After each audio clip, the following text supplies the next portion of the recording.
Silk बनाने के लिए रेशम के बेशुमार कीड़ों की ज़रूरत होती है, जिनकी बाकायदा अफजाइश की जाती है।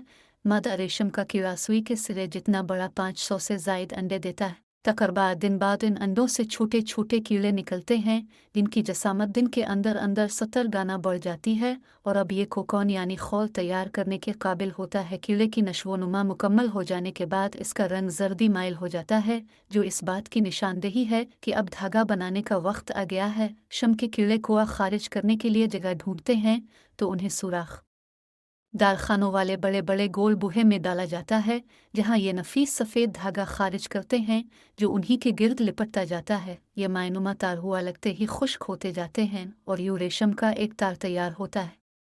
कीड़ा एक मर्तबा रेशम निकालना शुरू कर देता है तो रुकता नहीं और 1 मिनट में 10 से 15 इंच धागा बनाता है और आस दौरान अपना सर हिलाता रहता है। एक अंदाजे के मुताबिक खोआ मुकम्मल होने तक रेशम का कीड़ा तकरीबन 1.5 लाख मरतबा अपना सर लाता है। 2 दिन और 2 रात में रेशम का कीड़ा 5000 फुट लंबा धागा तैयार करता है। धागा को कौन से अलहदा करने के लिए उन्हें उबलते गर्म पानी में डाला जाता है और बारीक तार की शक्ल में फिरकी पर चढ़ाया जाता है और फिर कपड़ा बना जाता है।